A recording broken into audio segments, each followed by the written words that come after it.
एनडीएला बरेचसे असं म्हणजे बहुमत मिळालं आहे, पण आता मुख्यमंत्री बिहारचा नक्की कोण होईल?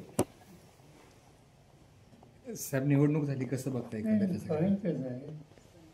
इतकं घरोघरी केस आहे बीजेपी आणि नितीश कुमार ते वस्तू निकाल घेतली आणि या निवडणुकीमध्ये त्यांनी जे प्रोजेक्शन केलं ते प्रोजेक्शन नितीशच्या नावाने होतं, त्यामुळं काही वेगळा निकाल होईल असं आता वाटत नाही, पण मला अधिकृत माहिती नाही. साहेब, एकंदरीत हा निकाल कशा पद्धतीने याचं विश्लेषण कराल, काय सांगाल? 2-3 गोष्टी आहेत. एक असं आहे की या निवडणुकीचं मतदान झालं त्याच्यानंतर मी काही लोकांशी बोललो होतो. त्यांच्याकडून मला फीडबॅक असं झालं की ह्या निवडणुकीचं मतदान महिलांनी हातात घेतलं आणि मला एक अशी शंका होती, ज्यावर्षी महिलांनी इतक्या मोठ्या प्रमाणात सहभाग दिला याचा अर्थ ही जी योजना आहे 10,000 रुपये सगळ्या महिलांच्या खात्यात 10,000 रुपये मिळले त्याचा हा परिणाम असावा. पण त्यावेळेला मतदान झालं होतं.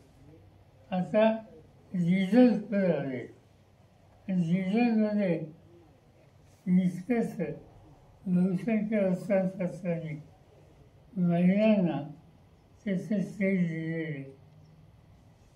प्रश्न असा आहे की महाराष्ट्रात सुद्धा निवडणुकीच्या आधी पैसे वाचले अधिकृत, म्हणजे हे मताला पैसे देतात तसं नाही, सरकारच्या अधिकृत महाराष्ट्रात लाडकी बहीण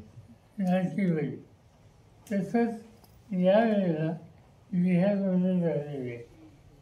आता प्रश्न असा आहे की इथून पुढच्या निवडणुकीत ज्यांच्या हातात सत्ता आहे त्यांनी मतदानाच्या आधी अशा पद्धतीने पैशांचं वाटप करून निवडणुकीला सामोरं जायचं ही भूमिका घेतली तर एकंदर निवडणूक पद्धतीच्याबद्दल लोकांचा विश्वास याला धक्का बसेल तर काहीची चिंता आहे.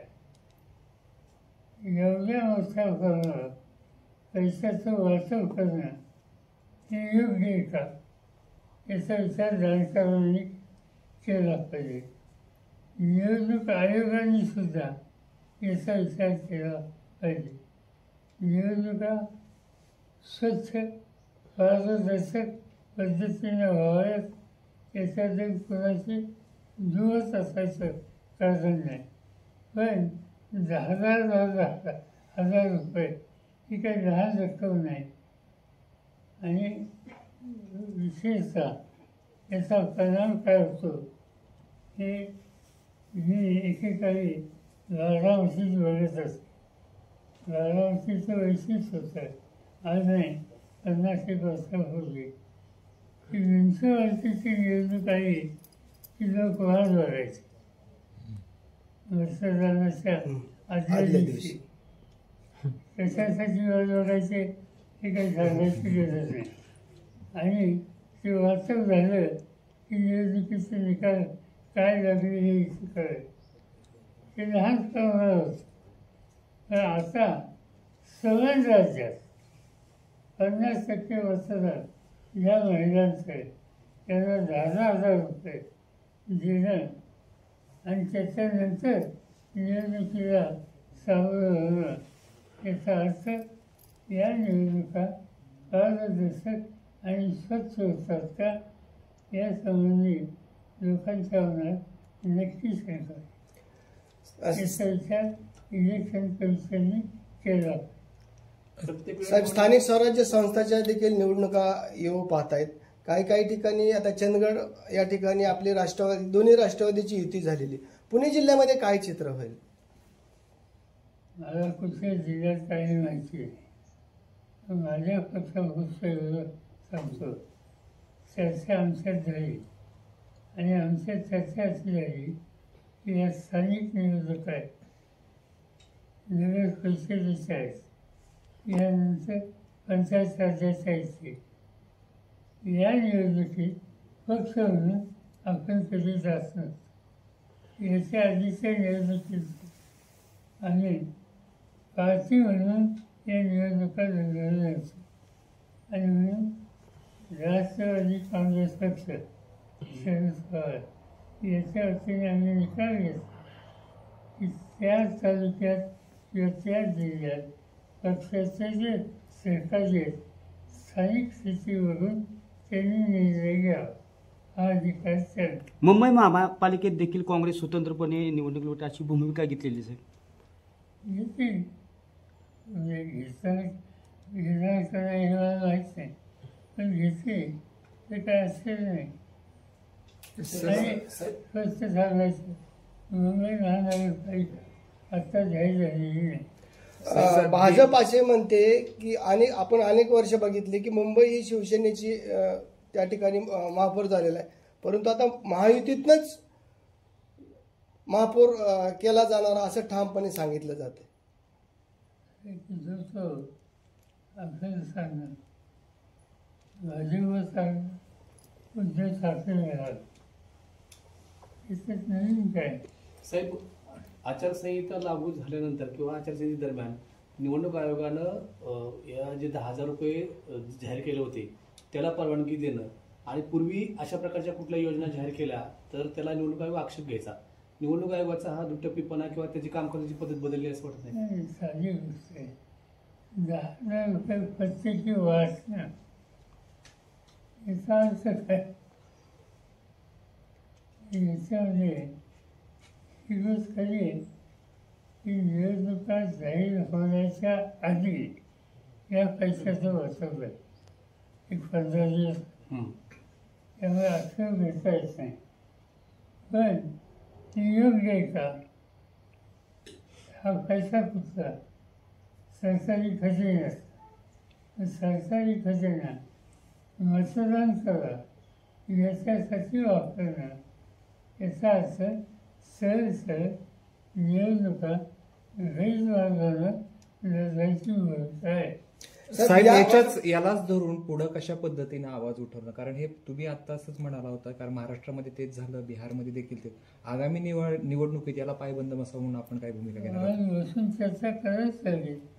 असं फार सेशन सुरू होईल त्यावेळेला आम्ही दिल्लीमध्ये सगळे आहोत एकत्र बसू, याचा विचार करावा लागेल. साहेब, केळीचे दर खूप मोठ्या प्रमाणात घसरले तर शेतीच्या शेतमालाचे दर घसरले, त्याच्याकडे कुणाचं लक्ष नाही. सगळेजण निवडणुकाच्याच तयारीला लागलेले असा आरोप केला जातोय. खरं आहे, लोकांचं लक्ष साहजिकच निवडणुकीकडे असणार, पण केळीचा जो प्रश्न आहे त्याच्यामध्ये आजच काही लोक माझ्याशी बोलले आणि मी केळी एक्सपोर्ट करणाऱ्या या देशात त्यांच्याशी या 2 दिवसात मी संपर्क साधणार आहे आणि एक कायम प्रकारची व्यवस्था करता येईल. माझ्या इथं 3-4 वर्षापूर्वी असा प्रश्न आला होता माझ्यापुढं आणि त्यावेळेला एका मोठ्या एक्सपोर्टरला इथं पाठवलं आणि त्याच्यामार्फत निर्यात केली. आता अधिक लोकांना याच्यात सहभागी करणं याची आवश्यकता आहे. साहेब, साखरेचे दर वाढले असताना देखील अजून ऊसाच्या दराची कोंडी सुटलेली नाही. कोल्हापूरमध्ये ऊसाचे ट्रॅक्टर जाळले जातात, टायर फोडले जातात. ही कोंडी नक्की कशी, म्हणजे याला वाट कशी मिळाली पाहिजे? आहे ऊस घेऊन जाणारा ट्रॅक्टर हा अडवणं नुकसान कोणाचं आहे? शेतकऱ्याचं असतं. त्याला हा रस्ता नाही. आता झालं आहे काय, याची किंमत वाढवून देण्याच्या संबंधीची मागणी जी आहे, तुम्ही किंमत ऊसाची वाढवत आणि साखरेची वाढवत नाही, मग ती द्यायचं कुठं? आणि त्यासाठी लोकांचा त्रास. आणि हा प्रश्न लवकर सोडवा हा आग्रह केंद्र सरकारकडे आम्हाला लोकांचा आहे. सर, इंडिया की बड़ी जीत बिहार में दिख रही है, क्या ख्याल है आपका? इंडिया की बड़ी जीत बिहार में दिख रही है। भारी है, एक इसका स्वीकार करना पड़ेगा कि उनको बहुत अच्छा समर्थन लोगों ने दिया है।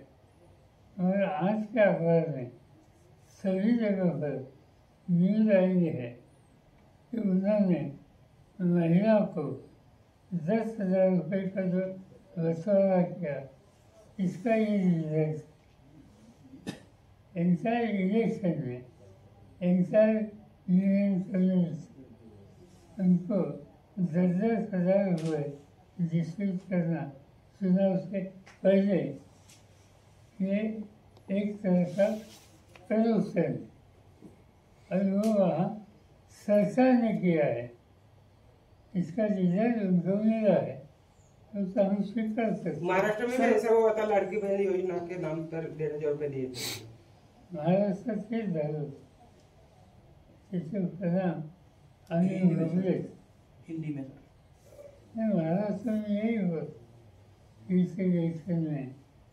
इसी तरह महाराष्ट्र का चुनाव आने से पहले कुछ दिन इसी तरह से लाडली बहन के नाम पर पैसे का डिस्ट्रीब्यूशन किया, और इसका इम्पैक्ट इलेक्शन को सर, हर चुनाव ऐसा होगा तो बिहार हर चुनाव पैसे बांट के होगा तो इसकी विपक्ष रोक के- होना चाहिए। इसको विपक्ष क्या करेंगे? क्या चुनाव आयोग क्या हमने कुछ तय किया है, ऐसा नहीं है, क्योंकि इलेक्शन का रिजल्ट कल शाम को आया है, मगर ये बात हम नज़रअंदाज नहीं कर सकते। और इसीलिए पार्लियामेंट का सेशन शुरू हो जाएगा कुछ दिनों में, तब अपोजिशन के विपक्षी लीडर इनकी मीटिंग हम लोग बुलाएंगे या कोई किसी ने बुलाई तो हम शामिल होंगे, और इसके बारे में हम डिस्कस करेंगे। ये बात इतनी सिंपल नहीं है। गवर्नमेंट जिसके हाथ में है, ये अधिकार का इस्तेमाल पैसे डिस्ट्रीब्यूशन करने में करना और entire election system corrupt line पर ले जाना, ये स्थिति हो सकती है, तो हम नज़रअंदाज नहीं कर सकते। सर, वोट चोरी हम बैठेंगे, इस पर डिस्कस करेंगे, अब कुछ तो कुछ तय करेंगे। चुनाव होने के बाद 2-3 महीने ये स्कीम चालू रहती, बाद में ये योजना बंद होती। ये चुनाव होने से पहले होती है, बाद में नहीं। तो सर के बारे SIR के बारे में सर आपका क्या कहना है, जो बिहार में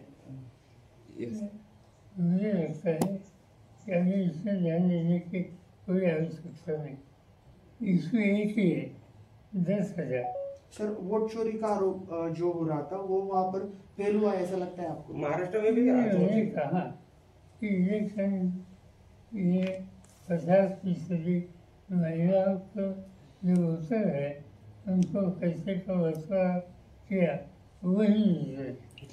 सर, खरं तर मोदींनी काल भाषण केलं पंतप्रधान नरेंद्र मोदी, त्याच्यामध्ये असं म्हटलं की निवडणूक आयोगाचा आभार, त्यांनी खूप चांगलं काम केलं. कसं बघता या सगळ्याकडे? असं म्हणजे तुम्ही भाषण त्यांचं ऐकलं, आता हे पैसे वाचतायत वगैरे या सगळ्याकडं निवडणूक आयोगानं लगेची भूमिका घेतली, याचा आनंद ज्याला लाभ झाला असेल त्याला होणारच.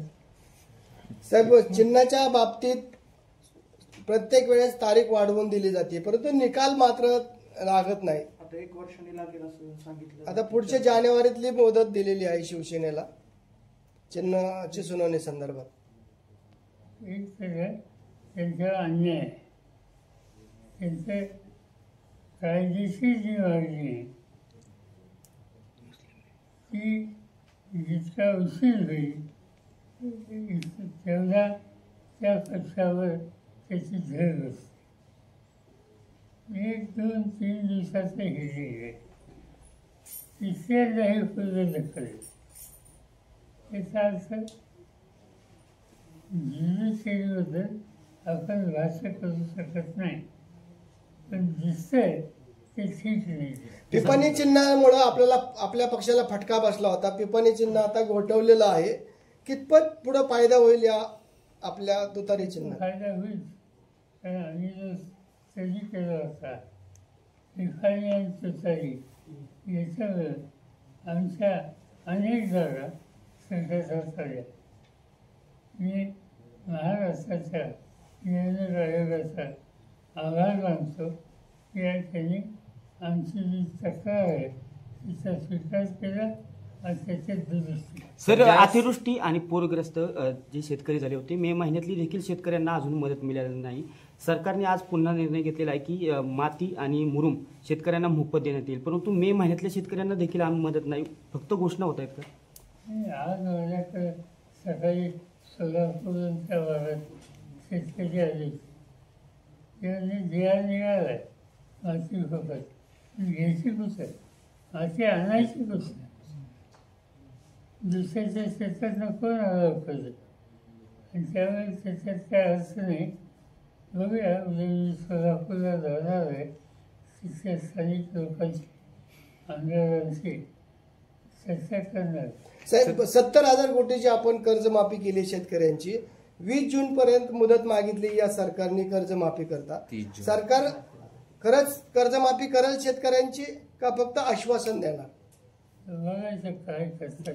सर, एक शेवट ह्याच्या प्रश्न, स्थानिक स्वराज्य संस्थांच्या निवडणुका आहेत, त्या आधीच अनेक जे आहेत आरोप होत आहेत, निवडणूक आयोगांवर आरोप होत आहेत, ज्युडिशरीवर आरोप होत आहेत. या ज्या स्वायत्त संस्थांची सध्याची परिस्थिती किंवा विश्वासार्हतेवर प्रश्नचिन्ह निर्माण झाले असं तुम्हाला वाटतं का? कसं विश्लेषण करायला या सगळ्याचं? इन्स्टिट्यूशन्स आणि आम्हाला सगळ्यांची जबाबदारी आहे त्या इन्स्टिट्यूशनची प्रतिष्ठा ही जपली पाहिजे आणि ती भूमिका असण्यापर्यंत आम्ही सगळ्यांनी गेले अनेक वर्ष घेतली. पहिल्यांदा इन्स्टिट्यूशनचे काही निर्णय त्यांच्या चौकशीच्या बाहेर होत आहेत असं लोकांना वाचायला लागलेलं आहे आणि त्यामुळे साहजिकच इन्स्टिट्यूशनच्या संबंधीची आशंका लोकांच्या मनात दिसते. पण तरी या इन्स्टिट्यूशन तिची प्रतिष्ठा ही त्यांनी जतन केली पाहिजे आणि आम्ही लोकांनी तिचं राजकारण आणता कामा नये. या जगल्या पाहिजे, त्याचं स्वायत्तता ही शिकवली. 2 दिवसापूर्वी साहेब अजितदादांचं बारामतीत मेळावा झाला. भाषण त्यांनी केलं, मी साहेबांमुळेच मोठा झालेलो आहे, आता परत या गोष्टी काढू नका.